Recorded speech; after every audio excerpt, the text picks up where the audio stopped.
Salam hörmətli tamaşaçılar, hər vaxtınız xeyir olsun. Space-də İşgüzar Azərbaycanın vaxtıdır. Studiyada sizin aparıcı Elvin Basqallıdır. Vaxt itirmədən anonslara nəzər salaq. Astara şəhərinin kanalizasiya sisteminin tikintisinə başlanılır. Milli su strategiyasında məqsədlər açıqlandı. Astara şəhərinin kanalizasiya sisteminin tikintisinə başlanılır. Azərbaycan Dövlət Su Ehtiyatları Agentliyinin tabeliyindəki tikilməkdə olan obyektlərin müdiriyyətinə istinadən xəbər verilir ki, tikinti işləri şəhərin su təchizatı və kanalizasiya sisteminin yaradılması layihəsi çərçivəsində icra ediləcək. Qurum kanalizasiya sisteminin tikintisinin 65 milyon manata başa gələcəyini proqnozlaşdırıb. Və Milli Su Strategiyasından 2030-cu il üçün itkilərin 30%, 2040-cı il üçün uzunmüddətli hədəf olaraq itkilərin 20%-ə çatdırılması məqsədli qarşıya qoyulub.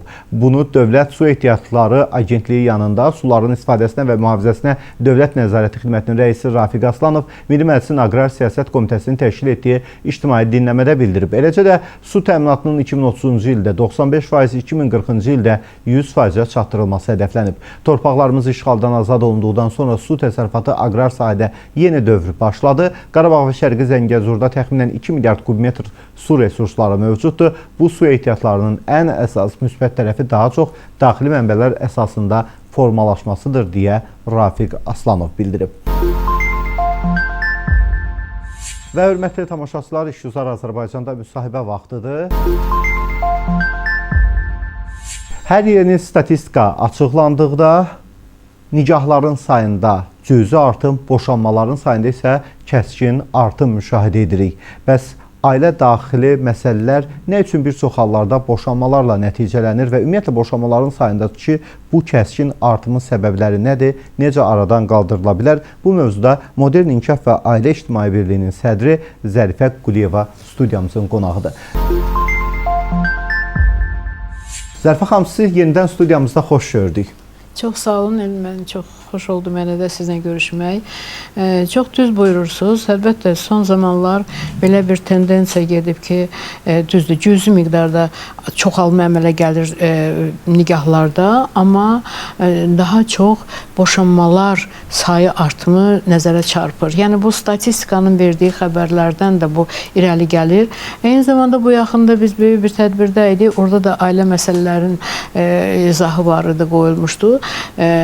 Deməli, belə bir orada informasiyanı da verdilər ki, çox cüzi yox, həddən artıq çoxalma gedib boşanmalarda. Bəli. Bu boşanmalar da bilirsiniz, yəqin ki, ailənin bu indiki gənclər biraz bunlarda meyillik artıb Avropaya, Amerikaya və yaxud da ki, kütləvi informasiya vasitələrdə çox lazımsız xəbərlər olur, yəni verilişlər olur. Bunlara baxıb nəsə belə bir özlərinə götürürlər ki, mən də həmin serialdakı kimi yaşam istəyirəm, mən də bu qız belə həyat sürüb, mən də ona bənzəmək istəyirəm.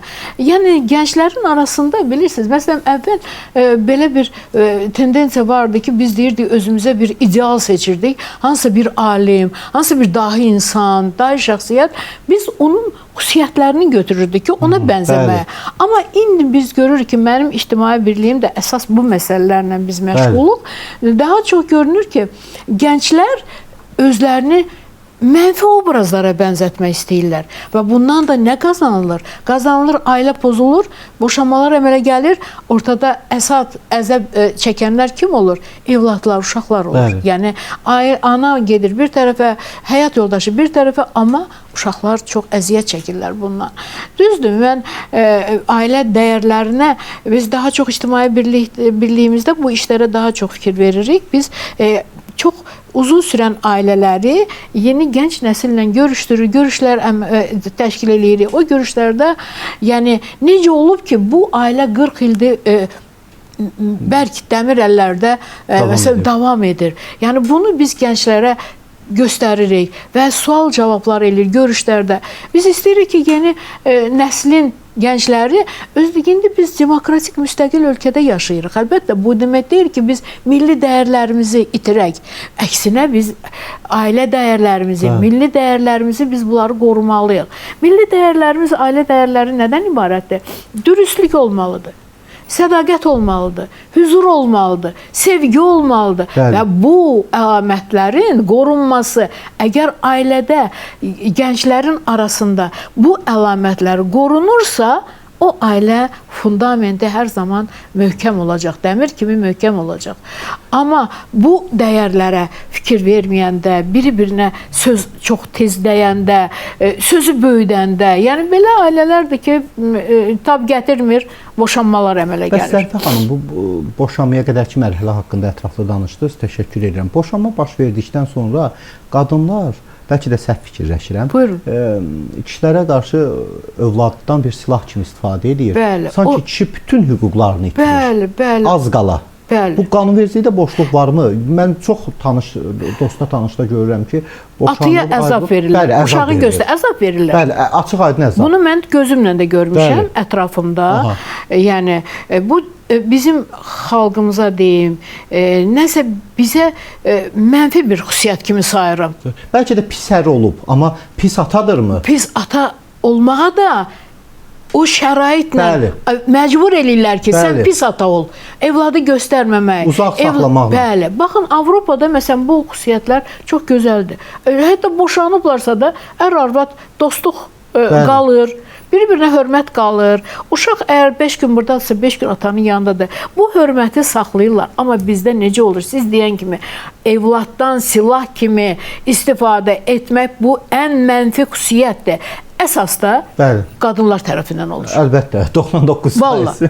Çünki qanunvericilik onların tərəfində. Bəli, boşluq var. Siz çox düz dediniz ki, boşluq var. Bəli. Düzdür, bəlkə düzdür, məhkəmə orqanlarımızda da mən görmüşəm ki, düz qərar çıxardırlar. Bəli. Qanun elə deyir ki, məsələn, həftənin 2 günü atada olmalıdır, 4 günü, 5 günü anada olmalı.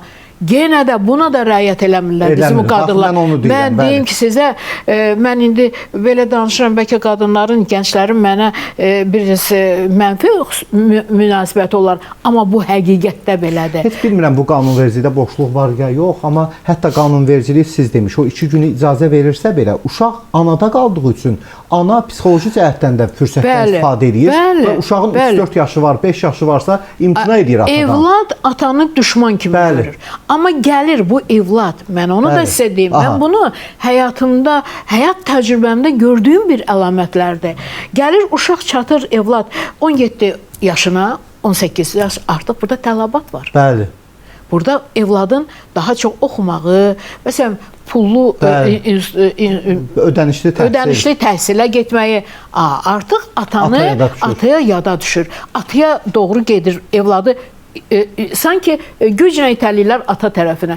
Atada da bir axı niskillik yaranır ki, bəs 17 ildir bu uşağı mənə göstərmirsən. Hə. O uşaq nə biləcək ki, mən atayam, ya, ya onun dostuyam, ya kimiyəm. Bəli. Yəni, bax, bu cürə əlamətlər bizim gənclərə çox, mən deyərdim, mənfi xüsusiyyətdir.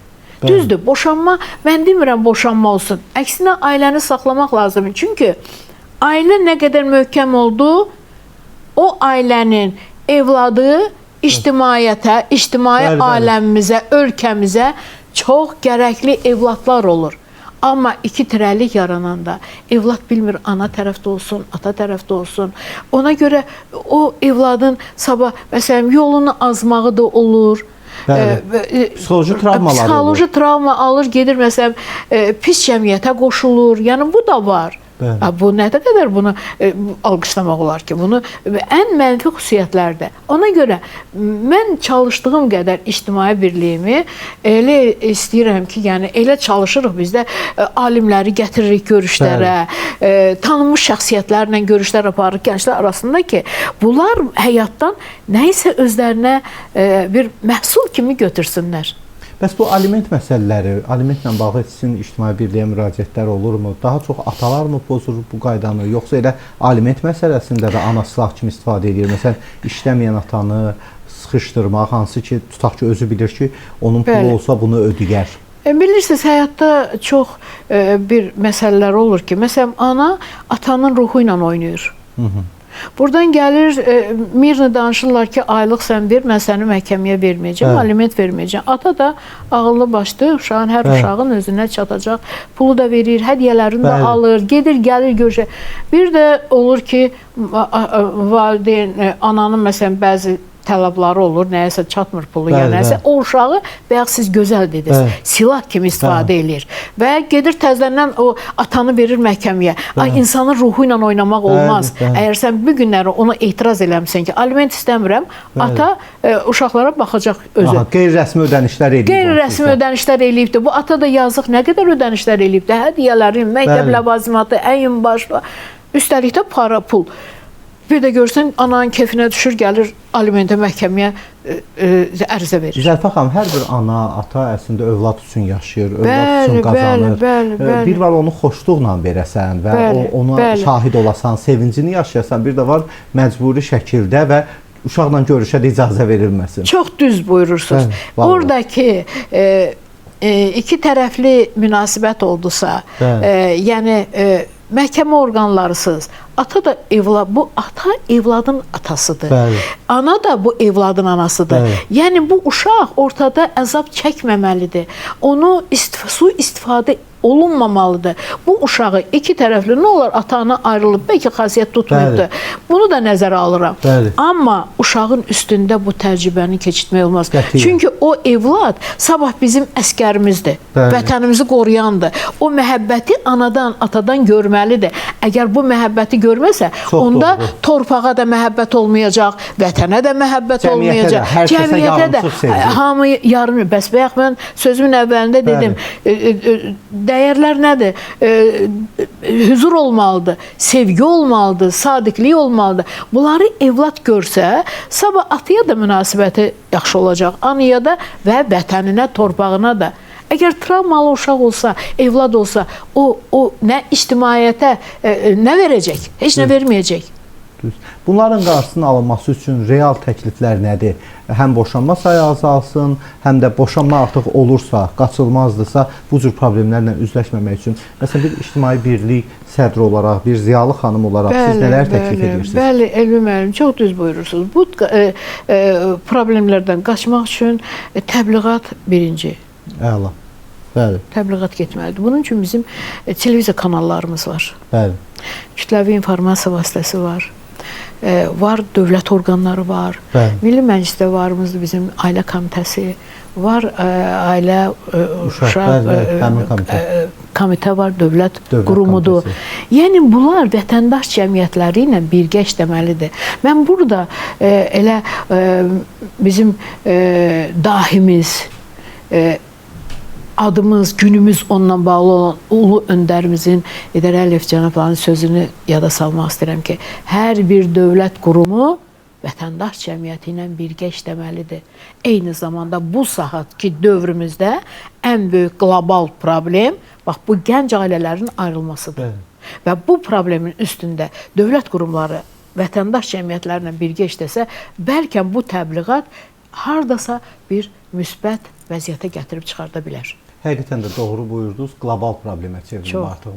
Statistikada bunu deyir, hər birimizdə cəmiyyətin bir parçasıyıq, bunu görürük. Təşəkkür edirik ki, dəyərli vaxtınızı ayırdınız. Bir ziyalı olaraq siz də öz tövsiyələrinizi bildirdiniz, həm də vətəndaş cəmiyyətinin ayrılmaz bir hissəsi olan bir ictimai birliyin sədrisiniz, Modern İnkişaf və Ailə İctimai Birliyinin. İşlərinizdə sizlərə uğurlar arzulayıram və təşəkkür edirəm. Çox sağ olun. Mən də sizlərə uğurlar arzulayıram bu əzablı, zəhmətli işinizdə. Var olasınız, təşəkkür edirəm. Təşəkkür edirəm. Hörmətli tamaşaçılar, məhz bu maraqlı müsahibə ilə Şüzar Azərbaycan bugün öz işini yekunlaşdırdı. Yenidən görüşərik, vədimizə sadiq olaq.